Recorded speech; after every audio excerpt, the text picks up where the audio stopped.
guys and gals, never here from Drakeling Gaming, and some of you on Twitter, the Gaming Dragon. Today I'm coming back at you with another Let's Play episode of Lust Shards, Alvy's Path. So y'all, let's go ahead and jump right back into it, shall we? Alarm chain, we're up, and let's go! Now that I know you'll do anything as long as I'm here, I did not say it like that. I'll get you in so much trouble. But you're not a troublemaker. I got familiar with the inside of a jail cell before my own dorm. That was mostly my fault. We already agreed it was also my fault for not guiding you properly. And here I thought he said you're a safe bet. Who's he? You know other men? He also said you can be a bit jealous at times. It's just my friend. Nightfallen friend? You think I'd make friends with a real person aside from you? Terry's your friend now. I guess so. And Lewis. He sure is interested in me.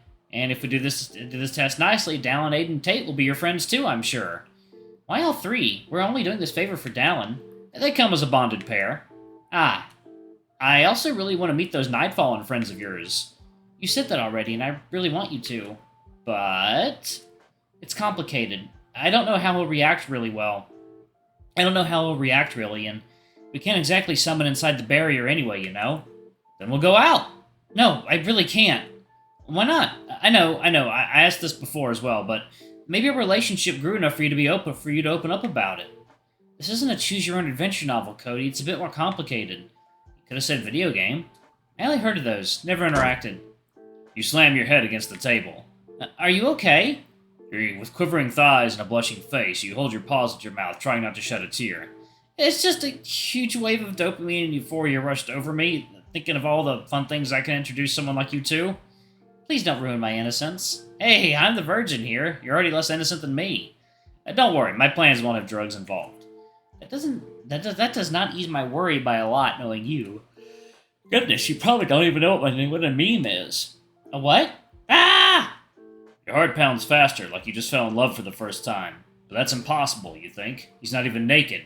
He has a milkshake mustache and looks at you with the dumbest, cutest, most innocent expression ever. You have the urge to hug him tight enough to squeeze all the air out, to wrap him up in your own shirt and preserve him under your wing for all eternity. I can't believe I'm saying this. I think I just had a glimpse of what your parents saw in you. Is that a good thing? No, very bad. Sounds good at first to trick you, but it's actually very bad.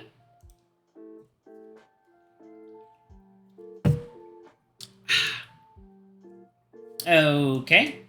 That's why I'll do the complete opposite of what they did. I will show you the world and have you experience everything. Mark my words.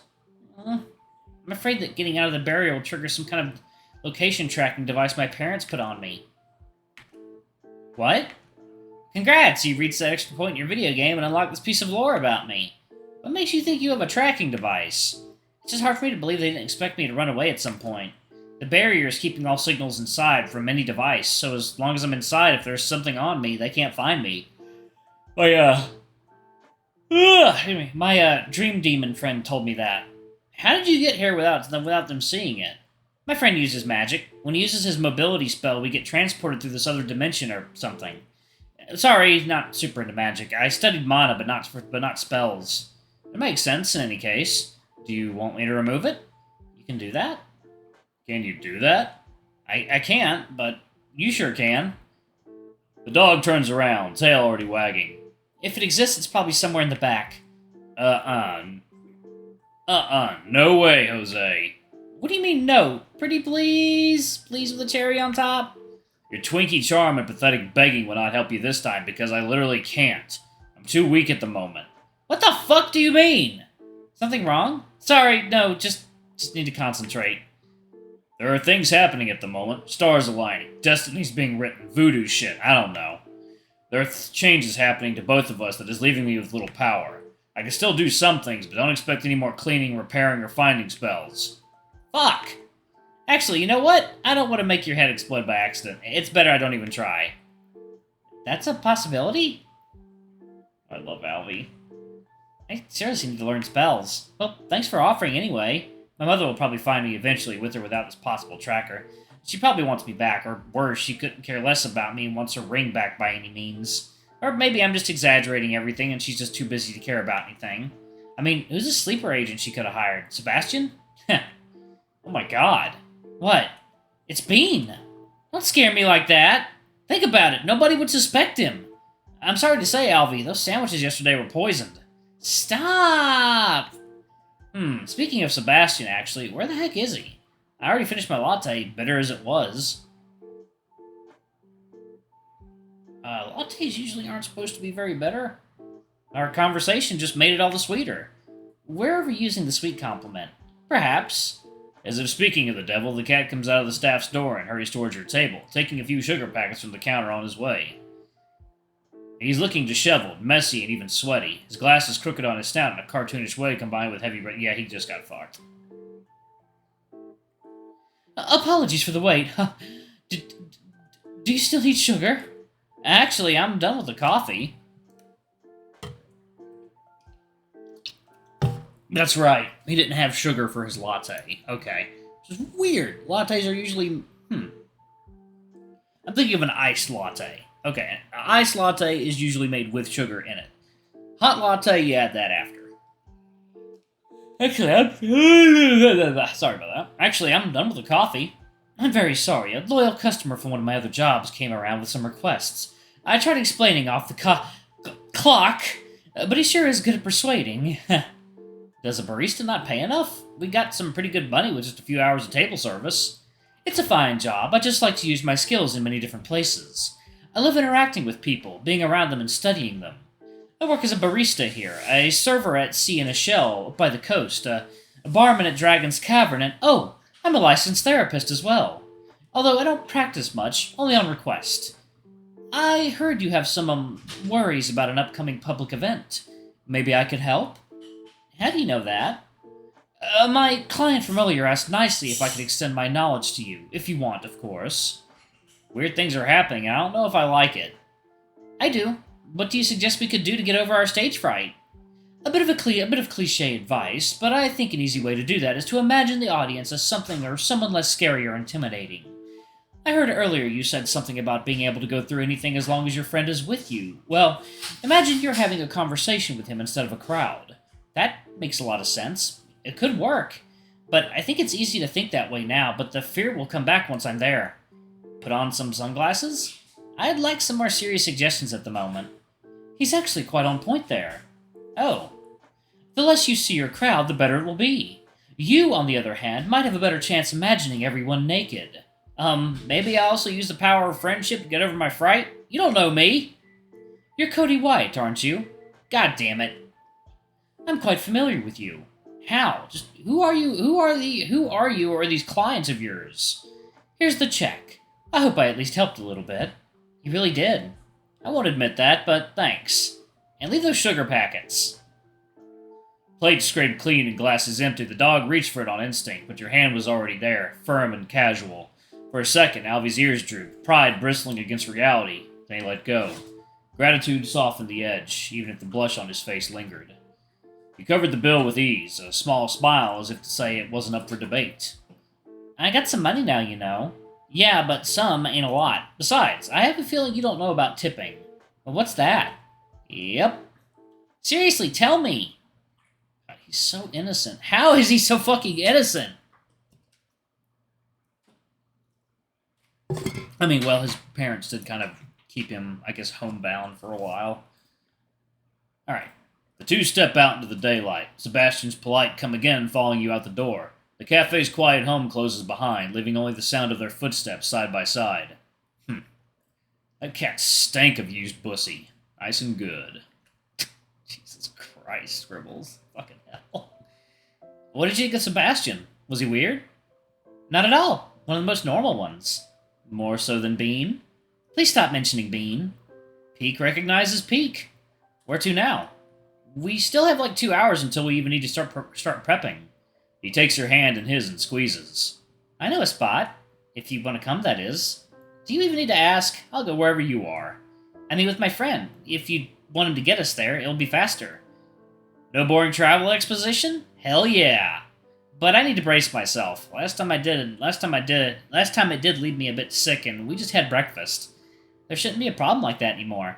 Yesterday, he didn't really travel with you. We just kind of grabbed you along, like loose baggage. Sorry. Oh, so how do I actually get inside? Just touch my hand. Both our palms need to be around the ring. Your friend. Yep, so come on. Already grabbed. What? No, you didn't. Yes, I did. My hand is on yours. Why are you just lying? It's there! I don't see it! Well, maybe the time budget needed to show it compared to the value of the imagery wasn't worth it, but I'm touching it. I'll just trust you are, somehow. We didn't have the budget to make a picture out of this. The world tilts and the ring breathes as if alive. At least that's the best way you can describe the feeling that just engulfed your palm, gluing it together to the dog's. From the world in front of you, colors drain away until only shades of gray remain. The street's still familiar but hollow, as if life has been scraped out of it.